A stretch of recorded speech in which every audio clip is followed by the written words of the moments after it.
అవును సార్. ఉమ్మడి విశాఖకు సంబంధించి కూడా తుని పాకిరోపేటలో కూడా ల్యాండ్ ఎంతవరకు వస్తుంది ఒకవేళ స్టార్ట్ అయితే మంచి పాయింట్ నేను మాట్లాడతాను సార్. ఇప్పుడు పాకిరోపేట తుని ప్రాంతంలో ఎయిర్పోర్ట్ గురించి వాస్తవంగా అది ఒకసారి నేను రాముతో మాట్లాడి, మళ్ళీ రాము అంటే వైకాపాలు ఏడుస్తున్నారంటే మధ్యన. మొన్న రాము అంటేనే ఏడ్చారు ఏంటో నాకు అర్థంలే. రాముని రాము కాకపోతే ఏమనాలి, రాముడు మంచి బాలుడు అనాలా ఏంటి? సో రాముతో నేను మాట్లాడి వెల్కమ్ బ్యాక్ అమ్మా, కొంచెం టైం లేదు. అది కాదు విచిత్రం అంటే చెప్తాను. ఈరోజు మీరు ఎవరు విశాఖ స్టీల్ ప్లాంట్ గురించి అడగల. మొన్నటి వరకు ఒక్క నిమిషం ఆగండి అమ్మా, ఒక్క నిమిషం ఆగండి. మీడియా మిత్రుల్లో ఎప్పుడు అడిగినా విశాఖ స్టీల్ ప్లాంట్ అని ఫస్ట్ బుల్లెట్ నాలో దింపేవారు. నేను ఆనాడు ఏం చెప్పాను, ప్రైవేటీకరణ జరగనీయము, అవ్వదు, మార్క్ మై వర్డ్స్ అని చెప్పా. ఈరోజు కట్టుబడి ఉన్నా స్వామి, మేము కట్టుబడి ఉన్నాం. ఎన్డీఏ ప్రభుత్వం ప్రజల దయవల, ఇదేదో మేము మా గొప్పతనం కాదు, ప్రజలు అద్భుతమైన మ్యాండేట్ ఎన్డీఏకి ఇచ్చింది కనుక ఈరోజు మేము మాట్లాడగలుగుతున్నాం. భారతదేశంలో అనేక ఉక్కు ఫ్యాక్టరీలు ప్రైవేటీకరణ జరుగుతుంటే కేవలం ఒక విశాఖ ఉక్కు కాపాడుకోగలం. దానికి కారణం మీరు ప్రజలు మాకు ఇచ్చిన మ్యాండేట్. 7 నెలల్లో స్టెబిలిటీ కోసం సుమారుగా 1300 నుంచి 1600 కోట్ల రూపాయలు స్టెబిలిటీ కోసం తీసుకొచ్చాం. ఇప్పుడు 11,000 కోట్ల రూపాయలు కేంద్ర ప్రభుత్వం నిధులు తీసుకొచ్చాం. ఆంధ్ర రాష్ట్ర ప్రభుత్వంగా సుమారుగా 2,500 కోట్లు వేస్తున్నాం. ఇది by way of water, by way of power stability ఇచ్చడం. సో ఉక్కు ఫ్యాక్టరీలో ఉన్న ఉద్యోగస్తులను కూడా కోరేది ఏంటంటే, ఇది రెండోసారి మన కేంద్ర ప్రభుత్వం బెయిలౌట్ ఇస్తుంది. మొదటిసారి ఇట్లనే ఎన్డీఏ ప్రభుత్వంలో తెలుగుదేశం పార్టీ భాగస్వామి అయినప్పుడు ఆనాటి ప్రధానమంత్రి వాజ్పేయి గారు సుమారుగా 13,000 కోట్లు ఇచ్చారు, 1,300 కోట్లు ఇచ్చారు. ఇప్పుడు 11,000 కోట్ల రూపాయలు ఇస్తున్నారు. ఇదంతా మనం దేశం కోసం మరి తిరిగి ఇవ్వాల్సిన బాధ్యత మనది. ఇదంతా ఎక్విటీ రూపంలో వస్తుంది, అప్పు కింద కాదు, మొత్తం ఎక్విటీ రూపంలో వస్తుంది.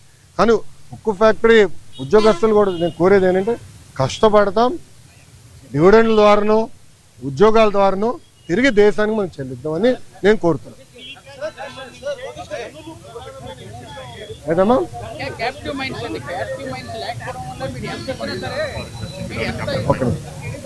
ఒక్క నిమిషం.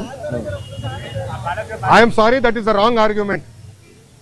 ఈరోజు ఆర్సిలర్ మిత్తలు క్యాప్టివ్ మైన్ లేకుండా ఇన్వెస్ట్ చేస్తుంది.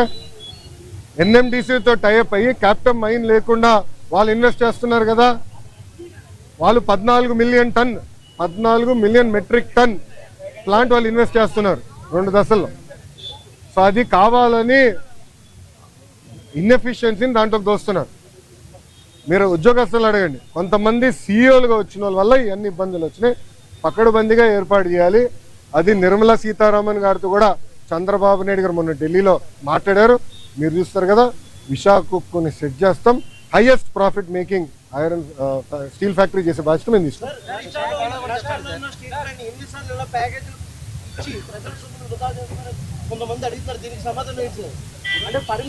విచిత్రం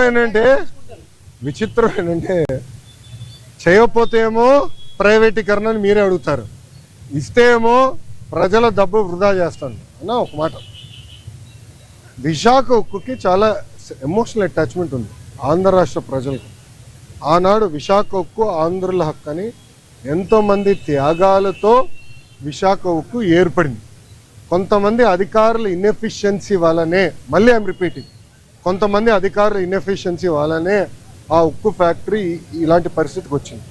లేదంటే it is one of the highest profit making. విశాఖకు ఉన్న టెక్నాలజీ కూడా అద్భుతమైన టెక్నాలజీ. అన్నా నేను హైదరాబాద్లో ఇల్లు కట్టుకున్నప్పుడు విశాఖ స్టీలే వాడా. ఇప్పుడు అమరావతిలో ఇల్లు కట్టబోతున్నా, విశాఖ స్టీలే వాడతా. ఎందుకంటే నాకు నమ్మకం ఉంది ఆ స్టీల్ మీద. క్వాలిటీ, ఒక్క నిమిషం వినండి పూర్తి, క్వాలిటీ పైన నాకు నమ్మకం. అంటే అంత మంచి టెక్నాలజీ ఉంది విశాఖ. కొంతమంది లీడర్షిప్ వల్ల దెబ్బతిన, అది నిర్మలా సీతారామన్ గారితో కూడా చర్చ జరిగింది. పకడ్బందీ లీడర్షిప్ని మేము తీసుకొస్తాం, దాని దారిలో పెడతాం. డివిడెండ్ ద్వారా, ఉద్యోగాల ద్వారా మళ్ళీ దేశాన్ని తిరిగి మేము డబ్బులు ఇస్తాం. ఓకేనా? పాపం మీ వాళ్ళకి చోట్ల గారిపోతున్నాయి. ఒక్క నిమిషం, మళ్ళీ సమాధానం చెప్పతే పారిపోయానని మీరే రాస్తారు. బాగండి, చెప్పండి సార్. సారీ, రిపీట్ చేయండి సార్. సాయిరెడ్డి గారు ఏమన్నారండి? రాజకీయ సన్యాసం తీసుకుంటున్నా అని చెప్పారు. ఇంక మళ్ళీ దాని పార్టీలో చేరేది, టీడీపీలో చేరేది ఏమన్నా? వస్తే తీసుకుంటారని అడుగుతుంది. అది case by case we will decide.